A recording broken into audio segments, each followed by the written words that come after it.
Michael, thank you so much for joining us My here pleasure. at SuperInvestor. Thank you for having me. Your firm's been very active in the secondaries space. Why is that? What do you see as the key benefits of that area at the moment, and why is it such an attractive proposition to you? Well, it's interesting. The market itself, if I start there, has been growing. This year in 2019, projections are the market will, for the first time, will exceed $100 billion. And been growing at roughly 20% per year for quite a long time. So if anything, we're benefiting from the cyclical and secular growth that the secondary market has been enjoying. Why are we in it? It's a good investment business. And in the last few years, it's been a very good market for secondaries. Our returns are roughly on par with our direct business. So to that end, terrific returns, and relative to the risk that we take, really attractive. And do you think that relies upon sort of constant innovation as well? What is it that's injecting liquidity? Well, I think most markets rely on innovation, some more than others. Fueling the growth that I described in the market that we've all enjoyed, there has certainly been innovation as part of an undercurrent of that. And I'd say at least two areas, both the market and our business have been growing, is in the GP-led side of the market. So we have three different businesses. They're not all that distinct, but we think about them slightly separately. One is the LP business, which is the largest segment of the market and is the one that is most mature, if you want to call it that. The second would be the GP-led side of the market, where the GPs are initiating transactions, and we can talk more about that. And there is a lot of innovation there, and I think that's accelerating rather than decelerating. So that is what makes the market interesting from our perspective.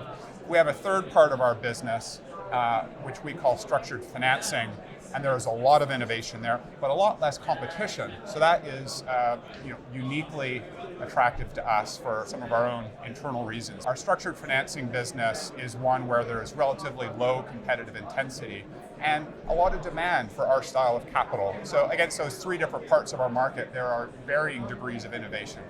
So in terms of what you just mentioned about the GP role there, Yes. how has that evolved, and what were you suggesting there about that role? Well, I think the role would be one of, and it's really evolved over the last decade or so.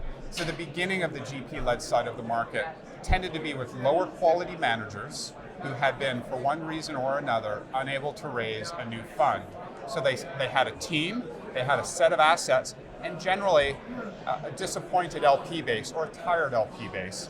And those managers were looking to generate liquidity for their LPs, but needed a buyer for the assets.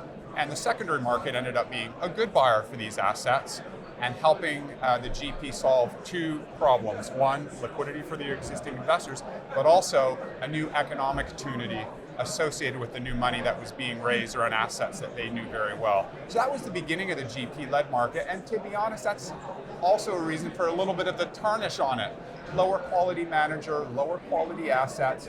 Today, fast forward 10 years, market's totally different. We are seeing brand name private equity firms using the secondary market really for some of those same objectives: liquidity for their existing investors and for the portfolios of the assets that they own, some combination of additional time and additional money that's not available through the existing fund structures. And I guess the maturing of the industry over that decade has facilitated that too. Well, I think, and if you look at the secondary market's growth, as I described, the market today being $100 billion in transaction volume. That's from, I don't know what the number was 10 years ago, but it was probably 10, just to give you some order of magnitude. And to be able to invest that scale of capital, we've seen all the competitors in the secondaries market grow significantly. So the largest funds, private equity funds that are being raised in the world right now include secondaries funds, who aren't going and buying companies directly, they're buying LP interests, as an example. So they're huge businesses, and that availability of capital, scale, expertise in the staff and the investment professionals within these organizations, there's a lot of synergy here. It's not one single factor, it's a multitude of factors. LPs being more open to to selling in or allowing their GPs to contemplate these types of transactions. The GPs have their own set of motivations, as do the secondary buyers. So these are all these things need to work together, and they have to make the market grow the way that it has. So lots of capital, lots of positive. Do you sense any sort of chill wind coming? Because obviously geopolitically we're in very unstable times. There's elections in the UK and in the US ahead. Is there anything you'd say about where we're at geopolitically or in the cycle that leads you to perhaps take a more cautious approach? It does. It's felt late cycle to me for quite a while, and I've probably been saying that for 5 years, and we've continued to invest and enjoy very, very good returns over that period of time. So it's a hard thing to pull back if it feels late cycle, but you have to be really careful. So as I think about where we are late cycle, we're very selective, I'd say, in a couple of respects in the investments that we're making.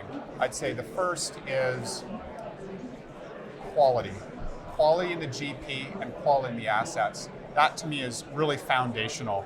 They're the ones who know how to navigate through downturns and have the experience to prove it. Second thing is just price. I just want to be really thoughtful about underwriting very carefully, having a real sense for if we're going to own assets or a transaction through a downturn. Am I okay with that outcome? I might not be happy about it, but I don't want to have really big problems. So that's another dimension of being careful. And the last thing I would say is we're trying to buy things with some form of downside protection. So 2 examples on how we do that. One is give somebody a lower price up front, but allow them to share in some of the excess return. So that's like an earnout. Or investing in something that has structure in it and real downside protection, where, as an example, they might get cash as we make our investment. The proceeds that we receive flow disproportionately to us in the structures that we construct. So we have a pipeline today that is pretty active, but it's in that relatively narrow part of the larger market where we try to pick our spots. So it sounds like your outlook is perhaps cautious, but not pessimistic.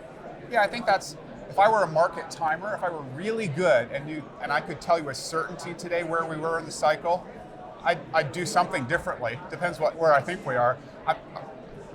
I'm not that good, and I think as an institution we're humble enough to say the same thing. So not investing is a conscious investment decision. And for people who felt so cautious that they would not invest for the last 4 or 5 years, what a terrible choice that would have been. So I think you have to look at the opportunity cost really clearly, and not investing is a decision. It's an active one. Rely on experience and expertise in these uncertain times. Yes, Michael, well said. thank you so much for joining us. Thank you very much for your time.